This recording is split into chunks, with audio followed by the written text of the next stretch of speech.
The world is witnessing a cataclysmic rise in technology led almost entirely by artificial intelligence or AI.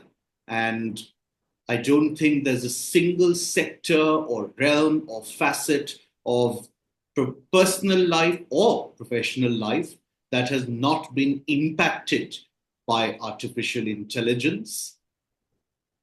Whether these developments are good or bad is up for debate. And I suppose people's opinions vary depending on what realm AI is being used in and in what manner. But because particularly therapy and therapeutic interventions and mental health are things that have such a profound involvement and an implicit involvement of the human element, it makes sense to investigate what the impact of AI has been thus far in terms of therapy and the world of therapy and where this might be likely to go. And in order to examine this very, very critical facet, we are being joined by Akanksha and Saloni, who are wonderful psychologists and also the founders of Therapy Nexus. I would like to thank both of them for making time, that too on a Sunday, a clear signal of their commitment and enthusiasm. We are very grateful, and I'd like to welcome both of them. Thank you for such a warm welcome. Also, my name is Saloni Chabra, a clinical psychologist from Therapy Nexus, and here is my colleague. Yes. Hello, thank you so much. Such a warm welcome and introduction. We are very much honored and delighted to be a part of your movement by Devi. And I am currently a trainee in clinical psychology field and practicing myself as a counseling psychologist as of now. Thank you. Wonderful. Now, before we jump into the murky waters of AI, I would love for the two of you to tell our viewers a little bit about Therapy Nexus. How did it come about? Why did it come about? So, therapy nexus, especially the word itself means it's a networking between, we want all the therapists to be part of, be like a one community. So it is when we grow, it is also a platform which is committed to making mental health care accessible and visible. And it's about building a culture of mental health awareness that is relevant, empathetic, and grounded in real life. So yeah, as I say that, it reflects, the name Nexus reflects our commitment to creating a space जहाँ पर therapist clients with a larger mental health ecosystem we can make. And we also focusing on accessible and culturally sensitive research informed therapy services, particularly for adults, which they are navigating post pandemic stress. When we started relational trauma, identity exploration, we also bridge clinical rigor with relational presence, both online and offline, by creating a safe therapeutic spaces. Yeah. Go ahead, Akanksha. Sorry, go ahead. Yeah, I would like to also introduce that this new program that we are starting, a Care program, where we are in contact with multiple psychiatrists all over the country, and who are currently not providing psychiatric services but not psychological services. So we'll be acting as a third party agency with them, wherein we'll be acting as counselors, also as helping them with bridging the gap, how they keep a follow-up with the sessions with the clients or their patients. And also we'll be also offering alternative therapy options to them. I'm getting excited like a kid in a candy store, and I'll tell you why. Because whenever we come across relatively young people who are choosing to inhabit this realm of mental health, it really, really enthuses us. And then when they go a step further and have such clear mandates and goals and vision to really act as a force multiplier in terms of bringing the community together and addressing specific gaps. It's really, really, it's a situation that makes us extremely optimistic. And please, I'd like to underscore that we are talking in the immediate aftermath, I hope it's aftermath, and backdrop of the horrific terror attacks that have happened in Pahalgam. And, we've been sort of in touch with therapists for the past few days, those who are offering sessions at discounted rates, etc., because we all know that, the unspeakable horrors that as an entire people, the population of the region of Jammu and Kashmir has endured for generations and decades, and even otherwise, all of us in some manner, to some degree, have been triggered by the goings on in Pahalgam and since. I was supposed to have a session with a wonderful yoga therapist, and I got an SOS message from her saying that, listen, can we postpone this because we are probably going to relocate, which is when I realized that she's based in Pathankot. And she and her very young baby and husband were literally fleeing that city. So it's really, really good work. I'm so thankful and grateful that you all are doing it. And it's a wonderful name and a wonderful sort of overall theme.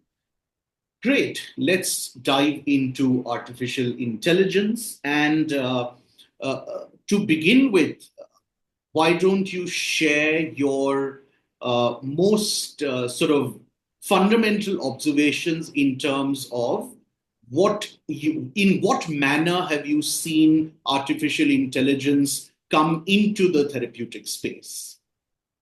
Okay, so I would say that we have been seeing AI introduction has been affecting the field a lot, and it is reshaping how we are understanding as well as delivering our mental health care services.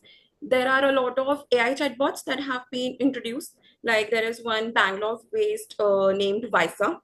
There is one named WooBot, and a lot of people also, I would say they go to ChatGPT or Google Gemini sometimes. We have seen a trend that they are approaching these AI bots for services. I guess their first line of interaction has been begin to be AI chatbots because it gives them a sense of anonymity, because and they feel more non-judgmental and they get a more safe space. But we cannot forget that the AI has, for now, it has a limited intelligence and limited understanding of human behavior, and the way a therapist would be connecting and understanding a complex trauma, a complex grieving process, or intergenerational trauma would be in a much better process and a much better way. I'm sorry, I'm interrupting you. So just to clarify, when you said, Akanksha, that you're observing that people are going to ChatGPT or Gemini, you mean specifically with a mental distress issue? Yeah, mental distress issue. I would not say when it is in a much severe stage. Okay, but there are certain days where we are not feeling good, or there are certain days when we feel distressed by what's happening in my office or what's happening in my family. I need something immediate interaction. So in much the same way that we had all, and I think we're all guilty of it, we had started using Google to diagnose all our physical illnesses and then pretty much reaching the doctor and saying, this is what I have, can you give me the prescription? One would go to an AI and say, I felt very anxious today, kind of scenario. Yes, definitely. So AI definitely has the resources and the resource base, what therapy looks like, or they might have the documents how to provide therapy, but therapy in practice is always very different. And to a certain point, AI would not be able to understand more than what you're reporting. They would not be able to understand how to give the prompts or go deep to the problem. I would go and say, "Ki, today I'm feeling distressed." Yes, the AI would validate how I'm feeling, but the AI would not be capable enough to go to the depth of from where the distress is coming from and how to help me in the long term.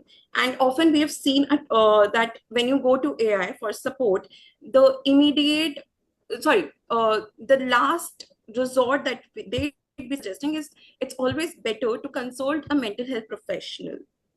Okay, so I think it always helps, particularly from the layman's perspective, in order to increase that understanding, to contextualize. And please Yes. correct me if I'm wrong, both of you.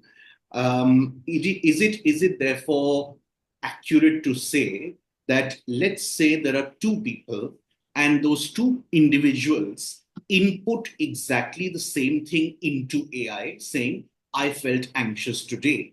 Yes. The response generated may well be exactly the same, whereas that would almost never be the case from a human therapeutic intervention and professional, because that person will take into account so many other factors and nuances and history, etc., of that individual.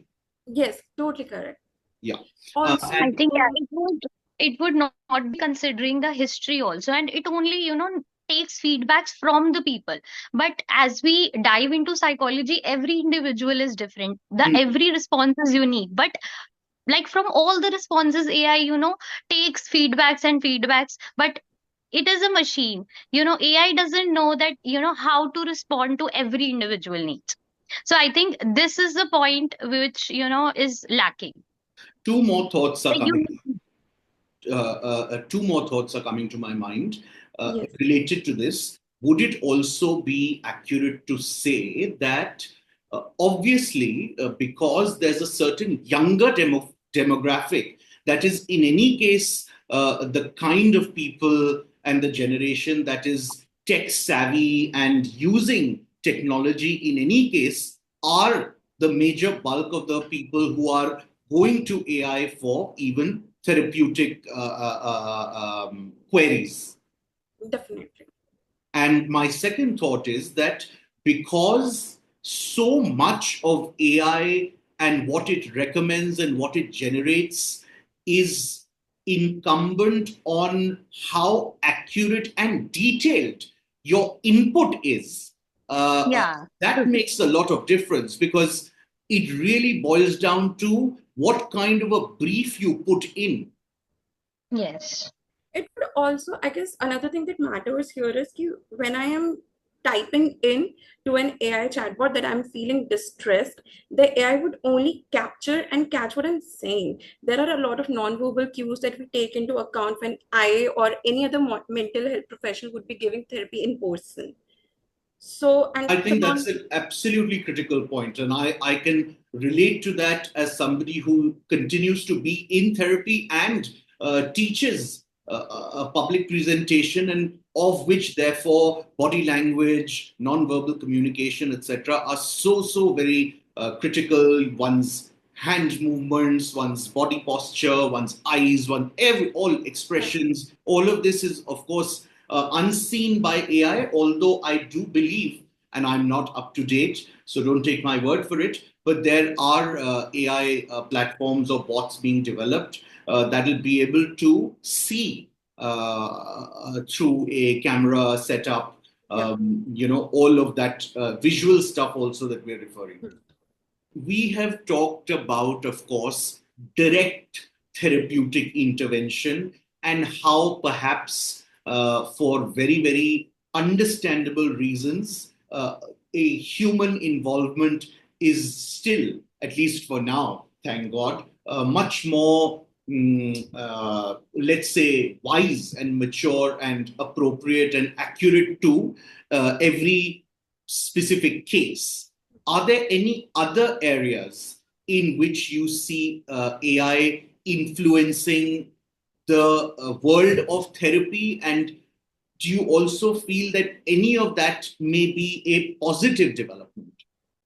Yeah, definitely. So another involvement, and I think that would be a more productive and holds more future in AI, is when we use it to keep our therapy records. And another thing that we have is natural language processing. So this field of AI, it focuses on enabling computers to understand, interpret, and also generate human language in a way that would be more meaningful and useful. So what therapists can do and use this for is we can upload our therapy session transcripts over the software, and the software is capable to detect the speech patterns and the tone, the emotional shifts, or in case even potential signs for any suicidal ideation, or if there any potential for relapse. So these kind of softwares, they can help them to identify any risk factors that may go unnoticed in the during the session, I would say. So one development would be this. Another would be keep some AI chatbots, they offer another, the one that I mentioned, Visa, it offers for mood charting. So sometimes in the session, we give homework to the patients or the clients that you might go back home and do a mood charting. We have a set structure for it. So the AI chatbots, they might help to chart the mood in a better way and keep records in a more structured and a regular basis. Both extremely important points. To me personally, the first one is of huge significance. As we had chatted, initially, before we did this session, I had sort of mentioned to the both of you how, for example, a very good and effective use case scenario for this is at schools and educational institutions, particularly in our country, where typically the ratio of the mental health professional to students tends to be extremely skewed. There would be one mental health resource on campus for ostensibly 1,000, 2,000 students, and automatically there is a limit and a huge limitation to how effective that resource can be. So when you say, analysis and a certain amount of sifting, and that initial, if I may call it that, take the liberty of saying grunt work to identify, individuals or students who are in more urgent need of therapeutic intervention as opposed to the others who are by and large doing okay. All of that, the initial assessments can really be sort of augmented and executed and carried out by AI. Would you agree? Yes, definitely. Which now brings me to a very, very interesting question, possibly controversial. Do you guys at Nexus use any AI? And if yes, for what? If not, why not? So at Therapy Nexus, we currently do not use AI like directly in the therapeutic process itself. But yeah, we are curious but yet cautious, Abhi, because we are interested in AI tools that, augment the therapist work. It can be used as assistant of the therapist, Yes. but not directly, help in the therapy process. Because why we haven't integrated AI in our yet? Because our work, the therapy process is deeply rooted in the relational therapy, because where the healing happens not just through interventions but through authentic presence, as we say, body language, attunement, the trust between the therapist and the client. So Right. these elements can't be automated, especially when working with, in the cases of trauma, grief therapy, losses, identity issues or self-esteem issues, bodily issues, which require a sense of being seen and, heard or validated by another human. So I think another factor is the client vulnerability also, because many of our clients comes to us in a state of emotional vulnerability, often, dealing with layered pain from childhood trauma, marginalization, relational wounding. So I think in such cases an AI tool, even it is a well trained, could, invalidate their experience or miss crucial emotional signals, especially when, when we like work different cultures, different religions or different geographical areas. So culturally specific metaphors. So I think this is the reason we don't incorporate yet of now. Yeah, I And mean, especially with ethical, yeah, please. please go ahead, Saloni. Yeah. So I think in India, there is lack of regulation also. We still don't have a comprehensive mental health tech regulatory framework for, there are some softwares, for assessments, which give you comprehensive assessments for the symptoms and diagnosis. But AI tools is not there which, meet clinical standards for therapy, Hmm. which respect the data privacy, yeah, offer culturally competent care. So until such frameworks exist, we, believe in prioritizing people over the programming.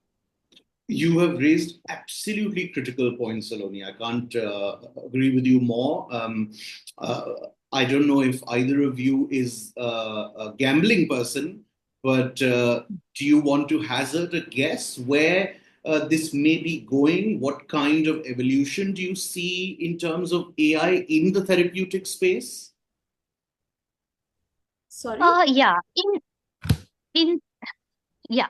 So in the future, I think we do see potential to thoughtfully integrate AI tools that, support our therapist and enhance the therapeutic ecosystem. Hmm. As Akansha already highlighted, we can be in like mood tracking or journaling. We can, develop softwares or AI tools which are specific to the activities, but not in, I think, the conventional therapy or relational therapy. Yeah, that makes absolute sense. I mean, I can tell you from my own experience that this entire conclusion that we seem to be reaching of let it augment, not replace, is Yeah. most certainly true for my domain, which is teaching, particularly in communication skills, writing, etc., where I find that students who are, and a lot of them are, unfortunately, completely dispensing with any effort of their own and usage of their own intellect and brains and simply inputting whatever's required into an AI. And what is being generated, while maybe factually correct, is totally devoid of any personalization, any personality, any uniqueness, and any sort of individualistic point of view or perspective. Similarly, I can share that for my wife, who's a writer and a publisher, she is also using AI really as an assistant.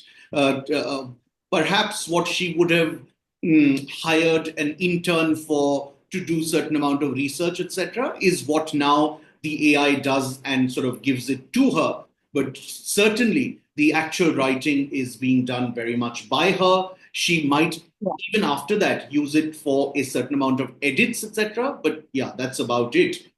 I Uh, think very good point you've added here is yes, we can say intern because interns also, need some guidance as to how to work. So I exactly. think that point is very Yeah. So, well, it's been wonderful to talk to you guys. The outcome was somewhat predicted, but it was a very important conversation nonetheless. When I was getting ready earlier this morning, I, after a long time, put on this sort of outfit, and I realized that unconsciously it was my sort of not a rebellion. I'm not against technology. I'm the first one to embrace it, but I suppose I see myself today as a visual metaphor for how perhaps it's prudent to use AI, which is to really mix and match and augment. I'm wearing a Western shirt, and then I'm wearing a gilet or a Nehru jacket and a pocket square that's very proudly made using Indian silk.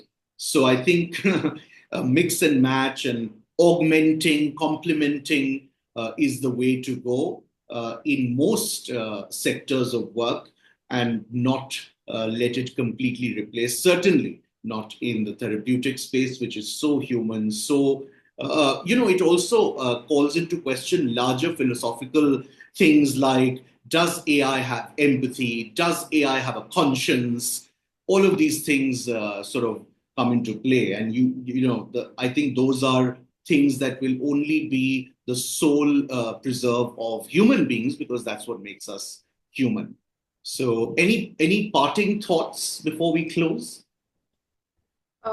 I would like to, I think one point that got missed in the whole conversation is that, yes, we are very much aware AI can do, and we've also talked about what AI cannot do, like, providing empathy and the conscientiousness, the point that you raised here. The one point that we also might focus on, that the AI is very much focused on Western perspectives and what the Western civilization is currently practicing.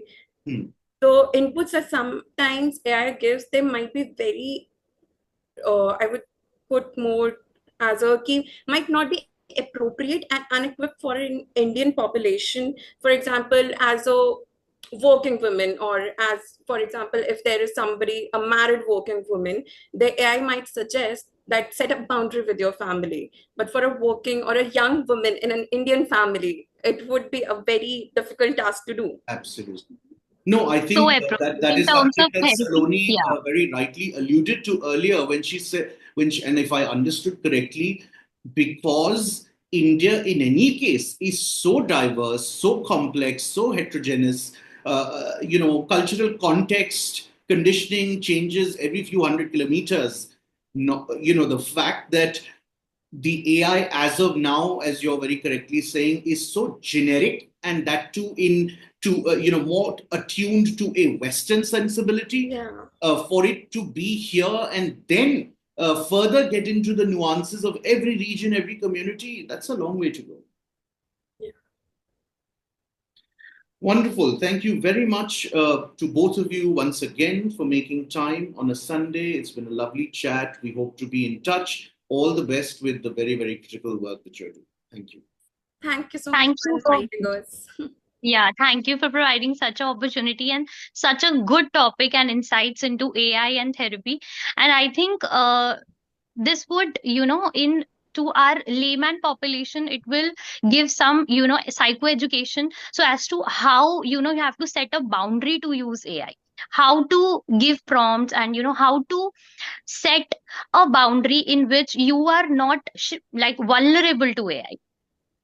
Absolutely, absolutely. I think everyone should use technology, but at the same time be mindful and guard against it. It applies to everything, from social media to everything. Yeah. Thank you. Take care.